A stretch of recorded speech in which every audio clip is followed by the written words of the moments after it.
Welcome guys सी programming का second video है।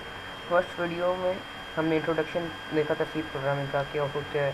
फिर हमने VS कोड इंस्टॉल किया था, GCC कंपाइलर इंस्टॉल किया था और हमने एक छोटा सा कोड लिखा था जो हेलो वर्ल्ड प्रिंट करता था। ये था वो कोड, हमने VS कोड में लिखा था। हमने इसको रन करके चेक किया था और हमने कुछ एक्सटेंशन भी VS कोड में इंस्टॉल की थी, जैसे कि हमारी एक एक्सटेंशन थी सी प्लस प्लस वाली, और एक हमारा थी दूसरी कोड रनर। ये दो एक्सटेंशन हमने इंस्टॉल की थी VS कोड में। और ये कोड रनर की मदद से ये होता था कि हमें कंपाइल करने की ज़रूरत नहीं थी पड़ती, कंपाइल करके रन करने के अपने प्रोग्राम को। हम जैसे ही इस पर क्लिक करते थे इस बटन पर कोड रनर वाले, तो ये एक्सटेंशन एक्टिवेट करके ऑटोमेटिकली कंपाइल करके एक main.exe नाम की फ़ाइल, जो आपकी फ़ाइल का नाम है, उसके साथ e.exe नाम की फ़ाइल बना देता था और आपके कोड को ऑटोमेटिकली रन कर देता था। तो हमने ये देखा कि हेलो वर्ल्ड प्रिंट करने तक हमने कोड देखा। तो इस वीडियो में समझेंगे कि ये कोड क्या है, किस तरह हमने लिखा, क्या क्या हमने यूज़ किया, ये क्या है, इंक्लूड क्या है, stdio.h क्या है, ये शार्प क्या है, इंट मेन क्या है, फिर ये ब्रैकेट्स है क्या, फिर कर्ली ब्रेसेस क्या है, फिर ये pf hello world, print F hello world क्या, फिर सेमी कॉलन, ये बैकस्लैश यानी डबल कोटेशन, ये रिटर्न ज़ीरो, ये सब कुछ क्या है। ये देखिए, इस पर हमने हेलो वर्ल्ड प्रिंट कर दिया। तो स्टार्ट करते हैं बिल्कुल टॉप से कि ये क्या है। stdio बेसिकली एक फ़ाइल है जो हमने इंक्लूड किया। हमने जब MinGW अपनी फर्स्ट वीडियो में इंस्टॉल किया था, ये हमारे इधर सी में हम इसको सोचते हैं MinGW, इसके अंदर ये था एक इंक्लूड। इस फाइल में आप जाएंगे तो आपको सारी फाइल्स मिलेगी। इसके अंदर stdio.h फाइल भी होगी, देखिए इधर लिखा हुआ है सी हेडर फाइल, इधर stdio.h भी होगी। एस वाले में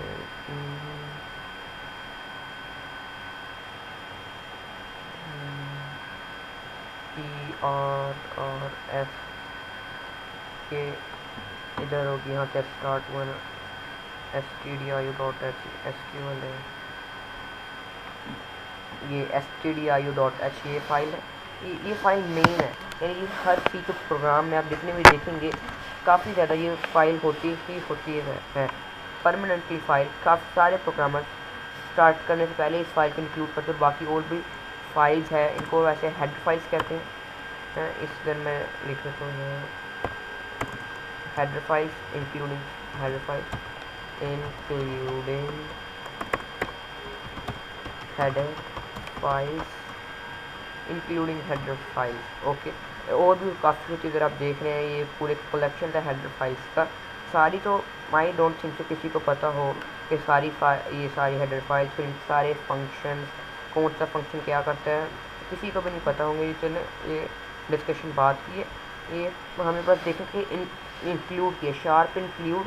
एक इसका पहले कीवर्ड है सी का, अगर हम लिखें sharp include processor keyword, it's a processor keyword. आगे हम ये भी देखेंगे प्री प्रोसेसर क्या होते हैं। फिर आगे जब वो मैक्रोस वगैरह पढ़ेंगे तो उधर हम देखेंगे कीवर्ड क्या होते हैं। फिर ये इंट मेन और फंक्शन हमने एक बनाया।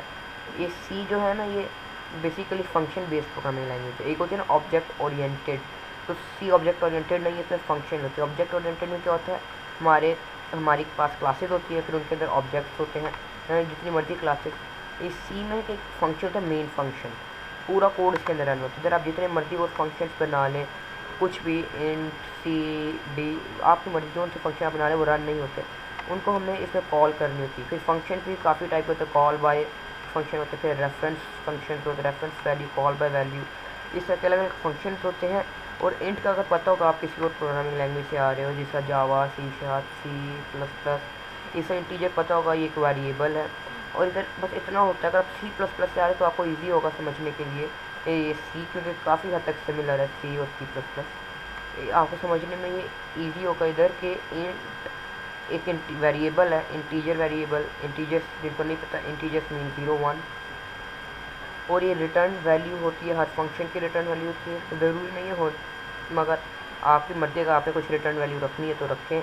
और फिर ये इधर आर्ग्यूमेंट्स, कुछ फंक्शन कभी आर्ग्यूमेंट्स लेता है, कुछ देता है, कुछ लेता है और फंक्शन कुछ देता है। मेन फंक्शन लेता भी है इसका, जब आप उधर आते कमांड लाइन टूल्स जब आप बनाते ज़्यादा तो तब यूज़ होता है। कमांड लाइन टूल्स में ज़्यादा यूज़ होते हैं। इंट के जो आर्ग्यूमेंट्स होते हैं, आर्ग्यूमेंट्स कहते हैं, होता है इंट ARGC, फिर एक कैर ARGV, इस तरह करके इसके 2 आर्ग्यूमेंट्स होते हैं मेन फंक्शन के। अभी हम जब कमांड लाइन टूल पे आएंगे फिर हम देखेंगे इनको, अभी यानी इनकी बिल्कुल हमें ज़रूरत नहीं है, इनका भी डिलीट कर देते हैं। फिर ये इंटीजर ही समझ लीजिए, इंटीजर से नंबर, और जो हमें दिए थे इनको टाइप फंक्शन की जो होती है तो वही हम उसके रिटर्न वैल्यू में इंटीजर में देंगे। तो हम कैर करते वो भी आज हम देखेंगे जब वेरिएबल्स का टॉपिक क्लियर करेंगे कि क्या होता है। और कैर होता है तो इस पर कैरेक्टर रिटर्न वैल्यू होती है। इसमें इंटीजर है, इसका क्या नाम है, फंक्शन इंटीजर फंक्शन है इस वजह से, और मेन फंक्शन होता है ज़्यादातर इंटीजर की है। और फिर जो प्रिंट एफ है इसके अंदर ये करली ब्रेसेस होते कि पता चलता है कि फंक्शन यहाँ से स्टार्ट होकर यहाँ पे ख़त्म हो रहा है, फंक्शन इधर से स्टार्ट हो रहा है और इधर ही ख़त्म हो रहा है। फिर सेमीकोलन का पता है, अगर आप लोगों को थोड़ी सी भी प्रोग्रामिंग की नॉलेज है तो सेमीकोलन तकरीबन हर प्रोग्रामिंग लैंग्वेज में यूज़ होते हैं। HTML CSS को छोड़कर जावास्क्रिप्ट में थोड़ी सी वो आपको छूट दे देते हैं कि सेमीकोलन लगाए या ना लगाए आपका कोड रन हो जाएगा। और जो प्रिंट एफ है ये एक stdio.h का फंक्शन है। जब हमने फाइल इंक्लूड की है तो ये फाइल अपने साथ कुछ फंक्शंस लेकर आती है, जैसे प्रिंट एफ, स्कैन एफ वगैरह वगैरह, इस तरह के फंक्शंस लेकर आती है अपने साथ। और उसके बाद बहुत सी और फंक्शन लेकर आती है stdio.h, काफ़ी ज़्यादा फंक्शन है, हर फंक्शन का तो मुझे भी नहीं पता, मगर फिर भी प्रिंट एफ उनमें से एक फंक्शन है जो ये stdio.h के साथ आता है। अगर आप कंट्रोल पे प्रेस करें तो stdio पे जाकर करें तो इधर एक माउस आएगा, इस पर आप क्लिक करें तो एक फ़ाइल ओपन हो जाएगी stdio.h। इसके अंदर सी की तकरीबन सारी लाइब्रेरीज़ के बारे में है, ये सी प्रोग्रामिंग में ही लिखी हुई है। ये देखें पूरी जो है ये क्या नाम है stdio.h, ये सी प्रोग्रामिंग में भी हम आगे देखेंगे। ये एल्स, इफ, एल्स वगैरह हम आगे देखेंगे क्या है। फिर मैक्रोस भी देखेंगे आगे, इसमें काफ़ी मैक्रोस यूज हुए हैं। तो बेसिकली ये प्रिंट एफ एक फंक्शन हमारी हेल्प करता है कोई प्रिंट करने में। और ये प्रिंट एफ फंक्शन अगर हम stdio.h के बगैर इसको, और ये जो है ना ये स्लैश आप स्लैश करें तो कमेंट आउट हो जाएगा। ये 2 लाइन्स के बाद जो आप लिखते हैं ना इस तरह करके वो कमेंट आउट होता है। जिनको नहीं पता कमेंट्स का क्या मीन होता है, कमेंट्स को इग्नोर किया जाता है हमारे कंपाइलर के द्वारा। हमारा मीन्स कि हमारा कंपाइलर इग्नोर करता है कमेंट्स को। इधर लिखा हुआ इंक्लूडिंग हेडर फाइल से इंग्लिश है, कंपाइलर इसको इग्नोर करेगा क्योंकि ये इधर कमेंट का साइन दिया हुआ है, 2 फॉरवर्ड स्लैश कमेंट होता है। और ये हो गया सिंगल लाइन कमेंट। अगर आप नेक्स्ट लाइन में कुछ लिखेंगे तो वो कमेंट एज अ कमेंट नहीं आएगा। तो जो मल्टी लाइन कमेंट्स होते हैं वो हम इस तरह करते हैं, पहले फॉरवर्ड स्लैश, फिर डबल स्टार, फिर एक और फॉरवर्ड स्लैश। अब इसके बीच में हम जो भी लिखेंगे ना वो हमारा आएगा single line comment, multi line comments में आएगा। तो अभी हम चेक करें stdio.h को हमने कमेंट आउट कर दिया और हम इस फंक्शन को रन करेंगे तो ये एरर थ्रो करेगा, जिसमें ये बताएगा कि आपने मेन फंक्शन की main.c में जो मेन फंक्शन है उसकी 10th लाइन पे जो मेन फंक्शन है उसके अंदर 12th लाइन पे जो प्रिंट एफ फंक्शन है वो आपने गलत यूज़ किस तरह की कोई डिटेल से हमारा कंपाइलर हमें के बताता है कि एरर फाइंडिंग। थोड़ा टाइम लेगा रन होने में, टेक टाइम। अगर आप फर्स्ट टाइम रन के करेंगे, इसको यूज़ करेंगे तब भी ये टाइम लेगा, या अगर आपका सिस्टम स्लो है तब भी टाइम लेगा, इस तरह टाइम लेता है। और कभी कभार इन एक्सटेंशन से प्रॉब्लम होती है इस वजह से भी ये थोड़ा टाइम लेती है।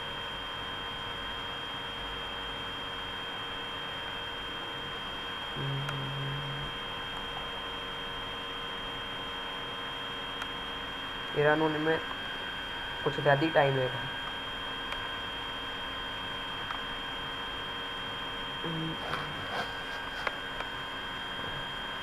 ये रन हो गया। अभी देखिए इसने एरर थ्रो की है। main.c हमारी फाइल है, इन फंक्शन मेन फंक्शन के अंदर main.c 12 लाइन और ये इसका 5 कॉलम जो भी हो एरर हो। ऐसे 2 दफ़ा मैंने गलती से प्रोग्राम रन कर दिया था, हाँ गलती से नहीं जाने के किया था। ये आगे फिर इसने ये एरर दिखाई कह रहा है warning implicit declaration of function print F. आपने इसको उसके फिर लिख सकते हैं, कहा भी है कि आप इस फाइल को इंक्लूड करें stdio.h को। तो अब हम इंक्लूड कर लिए इसको। सॉरी, आप फॉरवर्ड स्लैश बैक स्लैश आप दबाएंगे तो ये आपका अनकमेंट हो जाएगा। आपको फंक्शन सारे कीबोर्ड शॉर्टकट्स, इधर कीबोर्ड सेटिंग का गियर बॉक्स सेटिंग्स इसको कहते हैं, इस पर क्लिक करें। इधर ये आएगा कीबोर्ड शॉर्टकट्स। इधर आप जाए कमेंट लाइन, कमेंट के नाम से होगा कमेंट ऐड लाइन कमेंट, ये इसको कंट्रोल स्लैश कर दें। और फिर होगा रिमूव लाइन कमेंट, इसी तरह का कुछ है, रिमूव लाइन कमेंट। ये इसको आप कंट्रोल जो भी आपको इजी लगता है, जो शॉर्टकट आपको इजी लगता है वो आप रखते हैं इस पर। अब कर लिए हमने इसको। अब फिर से हम इसको रन करेंगे तो देखते हैं ये फंक्शन हमारा सही रन होगा। इसमें हमें हेलो वर्ल्ड प्रिंट कर, थोड़ा टाइम पे करना। अभी भी fail to run operation did not complete successfully because the file contain a virus और पोटेंशियली अनवांटेड। ओके, सॉरी है वो मेरे सिस्टम का थोड़ा इशू है, इस वजह से कभी कभार ये सी के प्रोग्राम को जब मैं रन करता हूँ तो इसको एरर थ्रो करता है, और वो इशू भी मेरी वजह से ही है। मैंने एक एरर टाइप सा कुछ सी प्रोग्राम लिखा था काफ़ी टाइम पहले, उसके बाद से फिर की कभी सिस्टम को रीस्टार्ट ही नहीं किया, रीसेट ही नहीं किया, सॉरी। करंट है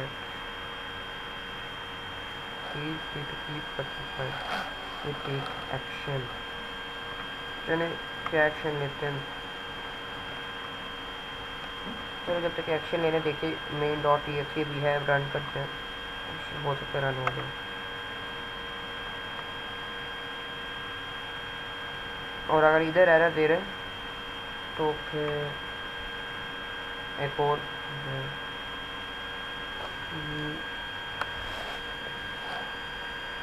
लगता है रेस्टेंटर भी एरर दे रहे। तो आप अपना VS कोड पे काम कीजिए, मगर एक इधर वेबसाइट है rappel.it, rappel.it, इस पर आप क्लिक करें।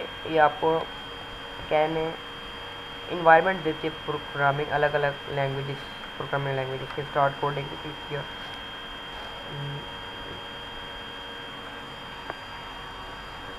और बहुत अच्छी वेबसाइट है ये। कभी कभार VS कोड या जो ID ये वर्क नहीं कर रहा होता, तो इसको मैं ज़्यादातर यूज़ करता हूँ, क्योंकि ये आपके प्रोग्राम को जल्दी रन कर देती है। फिर ये इजीली एरर भी बता देती है कि एरर क्या है। ये मैंने इधर क्लिक किया, नीचे होगा सी, ये सी, इसे डबल क्लिक और क्रिएट रैपल। अब रैपल क्रिएट हो गया है, जैसे इससे एरर ही दिया है, तो हम इसको बंद कर देते हैं। देख सकते हैं अभी देखिए एक्शन ही ले रहे, तो rappel.it, ये देखिए इसने न्यू पेज आ गया, फाइल है, लोडिंग फाइल है, सी का ये आइकन। ये भी थोड़ा टाइम लेगा, इंटरनेट इसके लिए भी थोड़ी कम है। फिर कनेक्ट रीट्राई,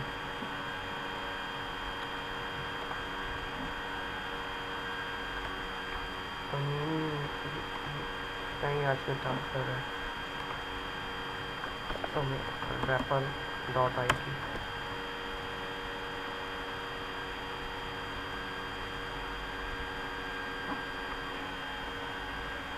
नहीं, आज तो वेबसाइट ने भी साथ छोड़ दिया, वही भी तंग कर रही है। पहले बेसिकली हमारा काम था कि समझना कि कोड, सोर्स कोड समझना, ये क्या है, stdio.h क्या है, शार्प इंक्लूड क्या है, इन क्या है, मेन क्या है, फिर ये ब्रैकेट्स क्या है, ब्रेसेस क्या है, फिर उसके बाद ये फंक्शन। और हर फंक्शन यानी बताने के लिए सी प्रोग्राम को एक फंक्शन है तो उसके हम ब्रैकेट्स ज़रूर लगाते हैं।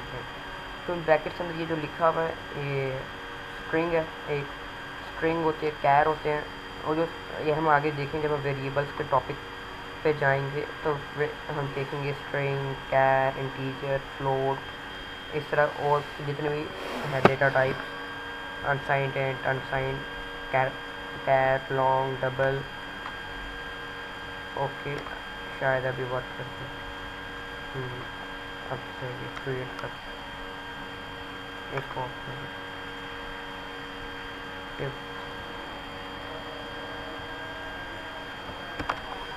ये थोड़ा टाइम ले रही है।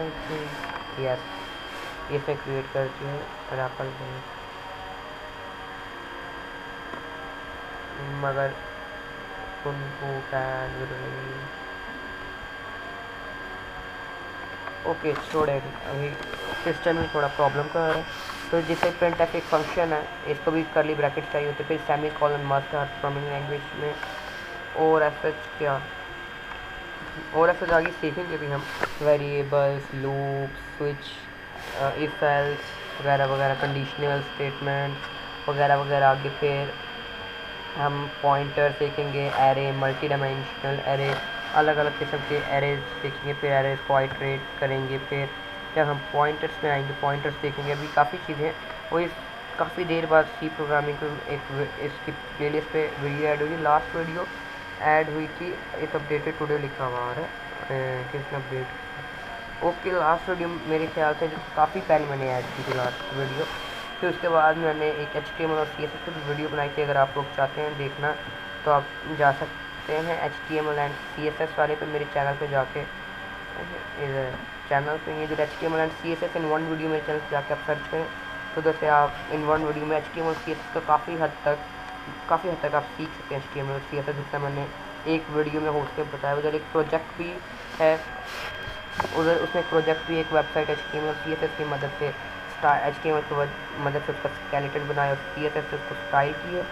और ये जितनी जल्दी हो सके आप इस प्लेलिस्ट को एक्सेस कर लें, क्योंकि सारी वीडियोस की प्रोग्रामिंग की इसी प्लेलिस्ट में आने वाली है गाइस।